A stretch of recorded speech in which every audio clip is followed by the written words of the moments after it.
বাজারে এখন নানান রকম শীতের সবজি পাওয়া যাচ্ছে, মটরশুঁটিও পাওয়া যাচ্ছে প্রচুর। তাই ভাবলাম আজকে বানাই ঠাকুরবাড়ির একটি বিখ্যাত রেসিপি, মটরশুঁটির ধোকার ডালনা বা কড়াইশুঁটির ধোকার ডালনা। শীতকাল না হলে এটা ফ্রোজেন পিস দিয়েও বানাতে পারেন, খেতে কিন্তু এটা ভীষণ ভালো হয়। হ্যালো, নমস্কার, welcome to its by Madhulika, easy and tasty recipes by Madhulika. আমার রান্নাঘরে আপনাদের সকলকে স্বাগত। আজকে বানাচ্ছি ঠাকুরবাড়ির বিখ্যাত রেসিপি এবং সেটাই শেয়ার করছি আপনাদের সাথে। লাগছে মটরশুঁটি। আমি এখানে 400 গ্রাম মটরশুঁটি নিয়ে নিয়েছি। সিদ্ধ করে ঠান্ডা জলে দিয়ে নিয়েছিলাম যাতে রংটা ইনট্যাক্ট থাকে। পেস্ট বানানোর জন্যে মটরশুঁটির সাথে 3টে থেকে 4টে কাঁচা লঙ্কা দিয়ে দিয়েছি। নুন দিয়েছি স্বাদ মতো, আমি এখানে 1 চা চামচ নুন দিয়েছি। চিনি দিয়ে দিয়েছি 1 চা চামচ। একটা মিহি পেস্ট বানিয়ে নিতে হবে, ঠিক এরকম। খুব বেশি দানা দানা হলে কিন্তু এটা খুব ভালো লাগে না, কারণ মটরশুঁটির খোসাটা তাহলে কিন্তু মুখে পড়বে। সুতরাং পেস্টটা যদি মিহি হয় তাহলেই ভালো হয়। 1 টেবিল চামচ বেসন শুকনো খোলায় নেড়ে ভেজে নেব যতক্ষণ না খুব সুন্দর একটা গন্ধ বেরোবে। মটরশুঁটি বাটাটা কষিয়ে নিতে হবে, তার জন্য কড়াইতে প্রথমে দিয়ে দিচ্ছি ঘি। ঘিয়ের মধ্যে দিয়ে দেব আদা বাটা 1 চা চামচ, দিয়ে নেড়ে ভেজে নেব যতক্ষণ না আদার একটা খুব সুন্দর গন্ধ বেরোয়।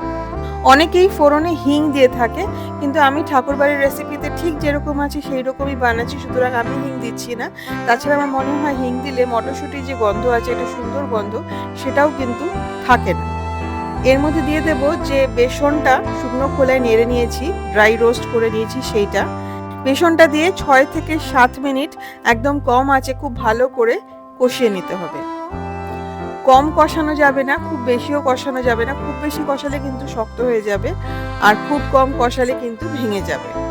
সুতরাং একদম ঠিকঠাক কষিয়ে নিতে হবে 6 থেকে 7 মিনিট একদম কম আঁচে। একটা বাটির মধ্যে এইভাবে তেল লাগিয়ে নেব। রিফাইন্ড অয়েল আমি লাগিয়ে নিয়েছি, চাইলে আপনারা ঘিও লাগিয়ে নিতে পারেন।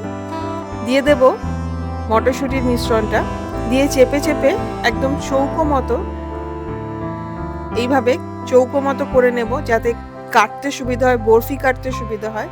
আমরা কিউবের মতো কাটবো, বরফি কাটবো, সুতরাং সেই মতোই শেপ দিয়ে নিচ্ছি। ঠান্ডা করে নিতে হবে এটাকে 3 থেকে 4 ঘন্টা। ফ্রিজে রেখে ঠান্ডা করলেই ভালো। তারপরে এইরকম টুকরো টুকরো করে কেটে নিতে হবে। যেই টুকরোগুলো ভেঙে যাবে সেইগুলো কিন্তু আলাদা করে রেখে দেবেন, পরে সেটা ঝোলে দিলে খুব সুন্দর একটা টেস্ট আসে।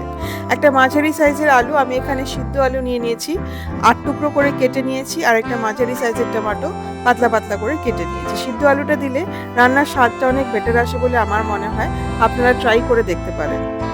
মটরশুঁটির ধোকাগুলো ভেজে নিতে হবে। সর্ষের তেলে ভাজছি আমি 3 থেকে 4 মিনিট, হাই ফ্লেমে ভাজবো। একটা সাইড 3 থেকে 4 মিনিট, তারপরে উল্টে দিয়ে অন্য পিঠটাও ভেজে নেব। খুব সাবধানে ভাজতে হবে, নাহলে কিন্তু ভেঙে যেতে পারে। খুব ভালো হয় যদি প্রথমে এক টুকরো মানে একটা বরফি ভেজে দেখে নেওয়া যায়। যদি ভেঙে না যায় তাহলে তো ঠিক আছে, কিন্তু যদি ভেঙে যায় তাহলে কিন্তু আরেকটু কষিয়ে নিতে হবে। ঠিক এইরকম ভাবে লাল লাল করে ভেজে নিতে হবে বরফিগুলো। ধোকাটা ভাজতে কিন্তু বেশ খানিকটা তেল লাগে। ধোকাটা ভাজা হয়ে গেলে কড়াইতে দিয়ে দেবো আরো খানিকটা তেল, 3 টেবিল চামচ মতো তেল কিন্তু থাকতে হবে। তার মধ্যে দিয়ে দেবো তেজপাতা ফোড়ন। আপনারা চাইলে তেলটা আরো বেশি দিতে পারেন, আপনারা জানেন আমি তেলটা অনেক কম ইউজ করার চেষ্টা করি। তেজপাতার সাথে ফোড়ন দিয়ে দেবো জিরে, 1/4 চা চামচ জিরে ফোড়ন দিয়ে দেবো। আলুটা ভাজতে ভুলে গিয়েছিলাম, সুতরাং এখনই আলুটা ভেজে নেব। সিদ্ধ আলু লাল লাল করে ভেজে নেব, কাঁচা আলু হলেও কিন্তু লাল লাল করেই ভেজে ইউজ করতে হবে। আলুটা ভাজা হয়ে গেলে এবার বাকি তেলের মধ্যে দিয়ে দেবো নুন, আর তার সাথে দিয়ে দেবো টমেটো।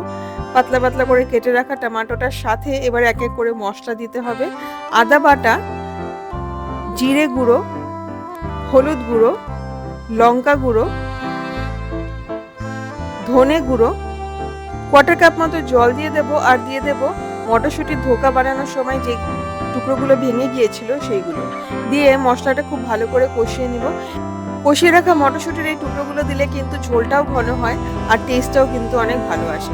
মশলাটা কষিয়ে নিতে হবে যতক্ষণ না তেল বেরিয়ে আসছে। জল শুকিয়ে মশলাটা খুব ভালো করে কষে গেলে দিয়ে দিতে হবে 3/4 কাপ জল।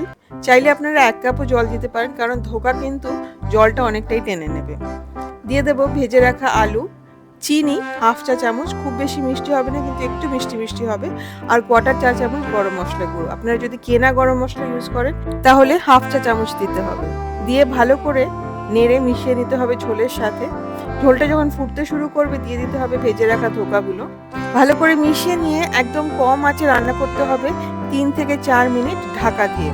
প্রত্যেকটা রান্নার উপকরণের লিস্ট রান্নার নিচে ডেসক্রিপশন বক্সে দেওয়া থাকে, আর দেওয়া থাকে বেশ কিছু ভালো ভালো রেসিপির লিঙ্কগুলো ক্লিক করলে রেসিপিগুলো দেখা যায়। দেখে যদি ভালো লাগে প্লিজ ট্রাই করবেন, আমাকে জানাবেন যে আপনাদের কেমন লাগলো, লাইক করবেন এবং শেয়ার করবেন। 3 থেকে 4 মিনিট কম আঁচে রান্না করলে তৈরি হয়ে যাবে মটরশুঁটির ধোকা বা কড়াইশুঁটির ধোকার ডালনা। গ্যাসটা বন্ধ করে দিয়ে ফ্লেমটা বন্ধ করে দিয়ে দেবেন কাঁচা লঙ্কা আর ঘি 1 চা চামচ। ঘিটা দিলে কিন্তু টেস্টটা খুব ভালো আসে, তবে অপশনাল, আপনারা চাইলে নাও দিতে পারেন। রান্নাটা একটু সময় সাপেক্ষ কিন্তু খেতে কিন্তু অসাধারণ হয়। কড়াইশুঁটির ধোকার ডালনাটি কিভাবে অবশ্যই বানাবেন এবং আমাকে কমেন্ট করে জানাবেন যে আপনাদের কেমন লাগলো। আশা করি রেসিপিটা আপনাদের ভীষণ ভালো লাগবে। ইটস বাই মধুলিকা অবশ্যই সাবস্ক্রাইব করবেন। সাবস্ক্রাইব করার সময় বেল আইকনটি প্রেস করলে আমি যখনই কোনো রেসিপি পোস্ট করব প্রথম নোটিফিকেশন আপনার কাছেই যাবে। খুব ভালো থাকবেন, ভালো ভালো রান্না করবেন। দেখা হচ্ছে খুব শিগগিরই একটি নতুন রেসিপির সাথে। Happy cooking.